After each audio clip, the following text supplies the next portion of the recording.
What is difference between relation and function?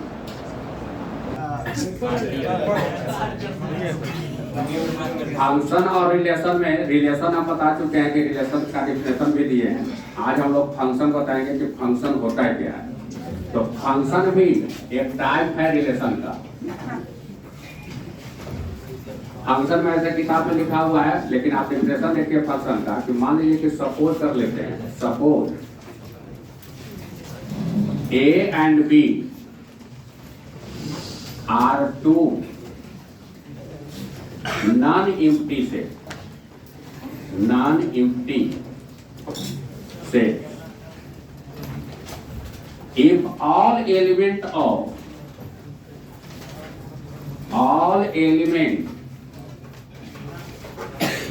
set A got unique image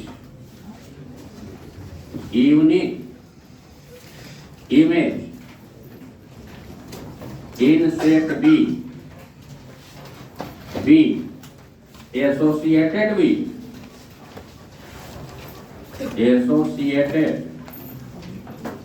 with rule A,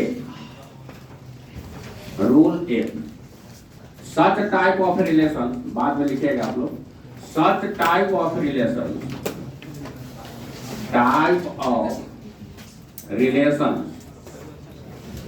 is called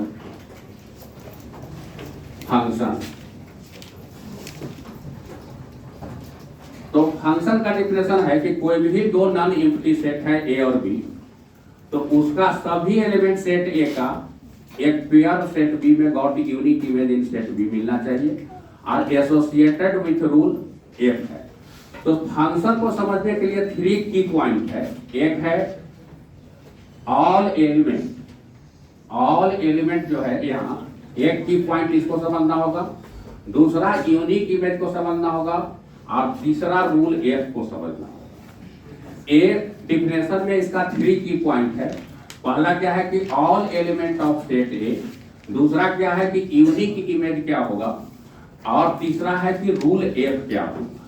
तो function और relation को अलग करने के लिए, समझने के लिए, ये 3 की पॉइंट को हमको समझना जरूरी है। पहला कह रहा है कि ऑल एलिमेंट ऑफ सेट ए, तो सेट ए के एलिमेंट को हम लोग डोमेन कहते हैं। तो डोमेन का जो सेट होगा वो डिफाइंड रहता है, डोमेन का सेट कि कहां से कहां तक हम डोमेन ले रहे हैं। तो डोमेन का जितना भी एलिमेंट होगा उस सब का कोई ना कोई पेयर हमको मिलना चाहिए, किसमें, सेट बी में।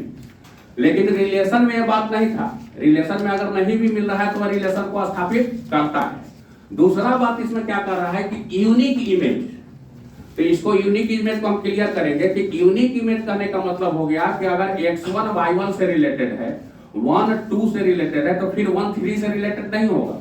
जबकि रिलेशन में हम लोग क्या देखते थे कि 1 2 से भी रिलेटेड है 3 से। जैसे x1 y1 लीजिएगा, तो x1 y1 का अगर पेयर ऑर्डर बन गया है तो फिर x1 का y2 के साथ पेयर ऑर्डर नहीं बनेगा।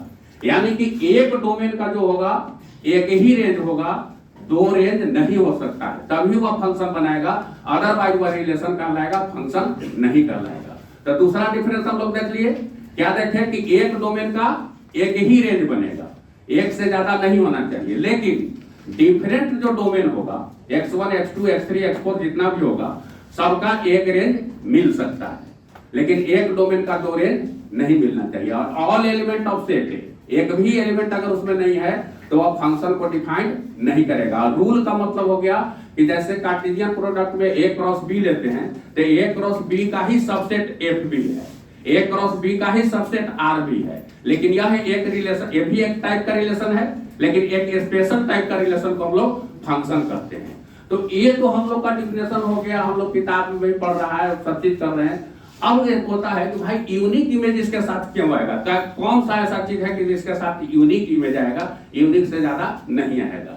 तो इसको समझाने का हम प्रयास कर रहे हैं कि यूनिक इमेज इसमें क्यों आएगा और किस तरह का फंक्शन होगा कि जिसको हम रिलेशन से अलग कर सकते हैं। तो मान लो कि एक सेट हम ले लिए ए, इसको समझाने का प्रयास कर रहे हैं, और दूसरा सेट ले लिए बी। अब देखिए कि फंक्शन जो हम बना रहे हैं, तो ऐसा भी कर सकते हैं कि हमारे कॉलेज का फर्स्ट ईयर का जो स्टूडेंट है ब्रिज 2 का, तो इसका एक हम यूनिट टेस्ट लिए भी थे, एक यूनिट टेस्ट लिए थे, तो एक यूनिट टेस्ट लिए। अब यहाँ पर हमारे पास कितना 152 स्टूडेंट हैं, तो 152 तो यहाँ लिखना संभव नहीं है, तो 2 4 5 स्टूडेंट पर हम समझाने का प्रयास कर रहे हैं कि मान लीजिए कि हमारे यहाँ 1 2 3 4 5 6 ये रोल नंबर है, किसका? स्टूडेंट का। तो स्टूडेंट का रोल नंबर है जो फर्स्ट पर आता है, बाद में डिस्कस करेंगे, उसको डोमेन कहते हैं। और दूसरा यहाँ पर सेट बी में लिए हैं marks obtained by the student, marks obtained. यहाँ पर क्या है? रोल नंबर है। मान लीजिए कि हम 10 नंबर का यूनिट टेस्ट लिए हैं, तो 10 नंबर का लिए हैं, तो इसमें रख दिए 0 1 2 3 4 5 6 7 8 9 और 10 ये रख दिए। अब ये स्टूडेंट जो है क्यों आए हैं? तो मैथमेटिक्स के एग्जाम देने के लिए। मार्क्स किस में मिल रहा है? मैथमेटिक्स में। तो रूल हमारा क्या हो जाएगा? एफ के जगह यहाँ रूल हो जाएगा एम। अब मान लो कि 5 स्टूडेंट अगर एग्जामिनेशन दिया है तो उसका कोई ना कोई मार्क्स तो मिलना चाहिए। अगर एक भी स्टूडेंट का नहीं मिलता है तो यह रिजल्ट गड़बड़ हो जाएगा, क्योंकि 5 का आपने रिजल्ट दिया नहीं, अटेंडेंस बना हुआ है, एग्जाम दिया है, तो उसका कोई ना कोई मार्क्स होना चाहिए। तो इसीलिए कहा जाता है कि all element of set A. Set ए क्या है? डोमेन है। जैसा ही वर्क करेगा इस पर निर्भर करेगा इसका प्रतिफल, जिसको बी कहते हैं, जिसको रेंज कहते हैं। अब जरा देखिए कि हम कहें कि 1 रोल नंबर को 9 मार्क्स मिला है, तो ये मीनिंगफुल बात होगा, इससे बहुत सारा रिजल्ट हमको निकलते जाएगा जो कि समझाएंगे। तो इसका मतलब क्या हो गया कि 1 is the element of set A है and 9 is the element of set B है, तो 1 9 is the element of M हो जाएगा। क्लियर मैसेज है कि 1 रोल नंबर को मैथमेटिक्स में 9 मार्क्स मिला है। अब इसको हम ग्राफिकल सभी लड़के को रिप्रेजेंट करके दिखा दिए, तो इसमें वेरिएशन बहुत ज्यादा होगा तो उसको अच्छा नहीं माना जाएगा। या तो सब के सब बिलो है, या एवरेज है, या बहुत सब के हाई क्वालिटी के स्टूडेंट हैं। बहुत सारा रिजल्ट पर इसका हम विश्लेषण फंक्शन के माध्यम से कर सकते हैं, लेकिन हम उधर अभी नहीं जा रहे हैं, उसमें डिस्कशन बाद में करेंगे। पहले तो हमको फंक्शन को डिफाइन करना है, समझना है कि फंक्शन किसको कहते हैं। दूसरी चीज जो आपके पास हम रख दिए थे कि यूनिक इमेज। क्या रखे थे? Unique image. यूनिक इमेज का मतलब ऐसे हम किताब से देखते हैं तो समझ में बात नहीं आता है, ये लगता है कि यूनिक इमेज क्या बनाएगा, क्यों बनाएगा, कौन सा चीज होगा। अब इसी चीज में देखिए यूनिक इमेज को समझाने का प्रयास कर रहे हैं कि इसी 1 रोल नंबर को उसी एग्जाम में 9 दिए और उसी एग्जाम में 10 दे दे, संभव है? एक ही क्लास में, एक ही एग्जाम में एक ही लड़का को 2 मार्क्स संभव नहीं है। तो क्या होगा? जब भी होगा तो यूनिक होगा, एक डोमेन का 2 रेंज नहीं हो सकता। क्लियर है? लेकिन 1 रोल नंबर को 9, 2 रोल नंबर को 9, 3 रोल नंबर को 9, 4 रोल नंबर 5 6 सभी को 9, ऐसा संभव है? ऐसा संभव है। तो इसको क्या कहते हैं? कांस्टेंट फंक्शन कहते हैं। कांस्टेंट फंक्शन की किसी भी प्रकार का इसमें चेंजिंग नहीं आ रहा है, सब के सब एक ही तरह का है, एक ही पॉइंट पर है। तो डिफरेंट डोमेन का एक रेंज हो सकता है, लेकिन एक डोमेन का एक से अधिक रेंज नहीं हो सकता है। और रूल क्या आपका हो गया? एम हो गया रूल। फर्स्ट जो होता है डोमेन और सेकंड जो है रेंज। रेंज का मतलब क्या हो गया कि जैसा स्टूडेंट लिखेगा उस अनुसार उसका मार्क्स आएगा। अगर वह 10 नंबर लिखा है तो 10 का अंतर है, कॉपी पर कुछ नहीं लिखा है तो 0 का अधिकार है। तो किस पर डिपेंड करेगा? डोमेन पर। अब इस तरह का क्वेश्चन देखिए फैमिलियर में भी आता है। फैमिली में जब आप जाते हैं, देखिएगा किताब में दिया हुआ रहेगा कि मदर से, माँ कहती है कि he is my child, mother का स्टेटमेंट है, लेकिन इस स्टेटमेंट को उसको लड़का काटता है, कहता है no no she is my mother. तो अब क्वेश्चन इस पर खड़ा होता है कि which statement is correct according to function. Function के अनुसार कौन सा करेक्ट है? फर्स्ट में आता है statement of mother is correct, second में आता है statement of child is correct, third में आता है बोथ स्टेटमेंट करेक्ट, और फोर्थ में आता है नन ऑफ दीज। क्या आप बोलिएगा? 1 होगा मदर का स्टेटमेंट जो होगा वह। अब इसमें तुमको देखना था क्या कि हु इज इंडिपेंडेंट। तो इंडिपेंडेंट माँ है और उसके हम लोग संतान है। तो यहाँ पर जब हो जाएगा तो यहाँ पर अकॉर्डिंग टू फंक्शन, ऐसे तो दोनों स्टेटमेंट सही है, लेकिन according to function statement of mother is correct हो जाएगा। अब उसी में अवस्था चेंज कर दो। माँ की अवस्था 90 वर्ष है, पुत्र का 50 है, सेवा सर्विस हमको फंक्शन है कि सेवा देना, तो अब तो वो निर्भर करेगा बेटा पर। तो इसमें तुमको ये चीज देखना है कि कौन इंडिपेंडेंट है, किस पर कौन डिपेंड करता है, उसके अनुसार हम लोग इसको देखते हैं। दूसरी चीज है कि ग्राफ को देखकर हम फंक्शन को कैसे निर्धारित कर सकते हैं। जैसे मान लो कि ये सर्किल है, x square plus y square equal to 25 दे दिए, एक सर्किल दे दिए, तो क्या यह सर्किल फंक्शन को डिफाइन कर रहा है या नहीं कर रहा है? कोई बोलिए, कर रहा है। फंक्शन में क्या बताए थे कि एक डोमेन का दो रेंज नहीं हो सकता है। तो देखिए यहां अगर एक पॉइंट को हम 3 0 ले लिए तो एक पॉइंट भी 3 होगा, एक कोऑर्डिनेट, और एक पॉइंट भी हमारा क्या होगा, 3 हो जाएगा। x का वैल्यू अगर 3 पुट कर दिए तो 9 प्लस क्या हो जाएगा, वाई स्क्वायर इक्वल टू 25, तो वाई स्क्वायर इक्वल टू हो जाएगा 60, यानी कि y इक्वल टू हो जाएगा प्लस माइनस 4। तो यहाँ का कोऑर्डिनेट -4 और यहाँ का कोऑर्डिनेट x लेते हैं क्या, डोमेन को, और y लेते हैं किसको, रेंज को। तो एक ही डोमेन 3 का -4 और 4 दो रेंज मिल गया। तो जब एक ही डोमेन का दो रेंज मिल गया तो अकॉर्डिंग टू फंक्शन या फंक्शन को डिफाइन नहीं कर रहा है। इसका सबसे आसान तरीका है कि ए जो अगर आपको एक्स एक्सिस पर इंडिपेंडेंट वेरिएबल है और वाई एक्सिस पर डिपेंडेंट वेरिएबल को ले रहे हैं, तो वाई एक्सिस के पैरेलल को एक लाइन खींच दीजिए। अगर वह लाइन एक से अधिक पॉइंट को कट कर जाता है तो फंक्शन को डिफाइन नहीं करेगा, अगर एक ही पॉइंट को कट करता है तो फंक्शन को डिफाइन करेगा। तो देखिए यहाँ पर एक से अधिक पॉइंट को कट कर रहा है, तो क्या करेगा, यह फंक्शन को डिफाइन करेगा? नहीं करेगा कि एक ही डोमेन का दो रेंज नहीं हो सकता है। एक बच्चा उठा और कहा कि ठीक है सर आप कह रहे हैं तो टेंजेंशियल पॉइंट इस पर खींच दिया है, ताकि एक ही पॉइंट को टच कर रहा है। यहां भी दोनों 0 आ रहा है, 0 में पॉजिटिव नेगेटिव निर्धारित नहीं हो रहा है, लेकिन यहां भी दो पॉइंट को टच कर रहा है।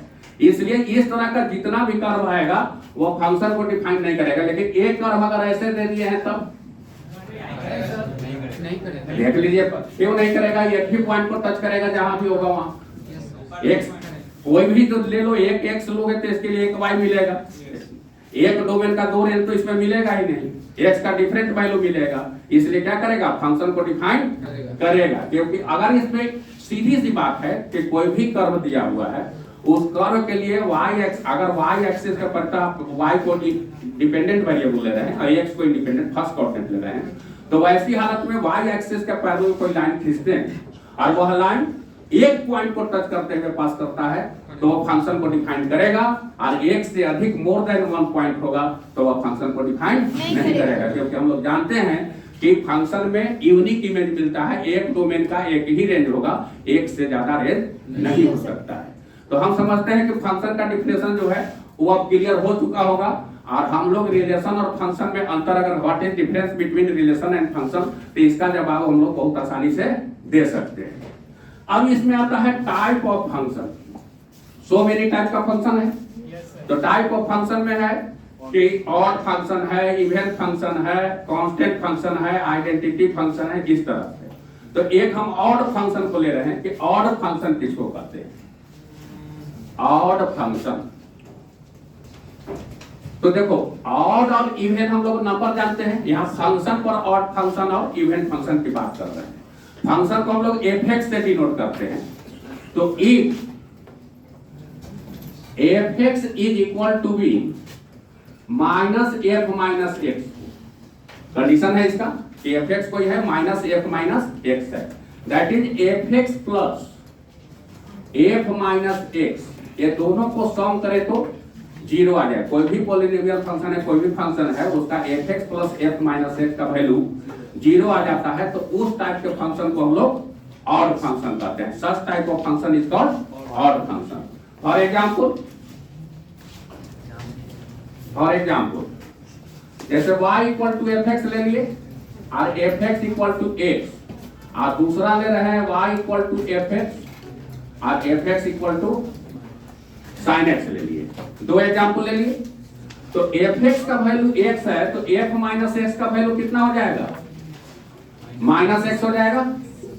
तो fx प्लस अब यहाँ दो ऐड करके देख लो, F X plus F minus X अगर करते हैं तो एक्स माइनस क्या हो जाएगा, ये कितना आ गया, तो निश्चित रूप से ये एग्जाम्पल होगा, यानी कि अलजेब्रिक फंक्शन का ऑड वेरिएबल जो भी होगा सब के सब ऑड फंक्शन को डिफाइन करेगा।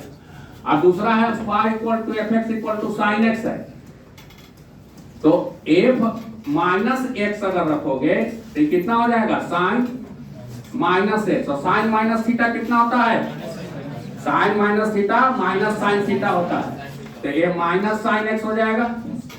दोनों को ऐड करेंगे तो क्या मिलेगा, जीरो मिल जाएगा। तो इस तरह का जितना भी फंक्शन आइलेट में होगा, I for inverse, L for Lagrangian, T for trigonometrical, L for algebraic या एक्सपोनेंशियल, पांचों में जितना भी पांच तरह का फंक्शन है, इसमें जहां भी F X plus F minus x का वैल्यू जीरो आएगा तो उसको हम लोग कह देंगे को कैसा फंक्शन है, ऑड फंक्शन है। अब इस ऑड फंक्शन को कोई ग्राफ पर अगर तुमको दे कि ग्राफिकल हम लोग कैसे समझ सकते हैं इसको, कि ग्राफ से हम कैसे पकड़े कि यह ऑड फंक्शन को डिफाइन कर रहा है या नहीं कर रहा है। तो देखो y equal to f x था, ग्राफिकल रिप्रेजेंटेशन देखो, तो इतना इक्वल टू क्या है, x है, यही ना था पहला। तो इसका जब तुम ग्राफ खींचोगे तो x का वैल्यू जीरो तो y का वैल्यू भी जीरो होगा, x का वैल्यू 1 तो y का वैल्यू भी 1, यानी कि आइडेंटिकल ग्राफ ओरिजिन से होते हुए एक स्ट्रेट लाइन पास करेगा, तो यह ऐसे स्ट्रेट लाइन पास करेगा एक। दूसरा y equal to sine x था, साइन एक्स का ग्राफ, तो साइन एक्स पाई पर क्या होता है, माइनस पाई पर जीरो, और माइनस पाई बाई 2 पर माइनस 1 हो जाएगा, जीरो पाई बाई 2 और पाई दे दिए।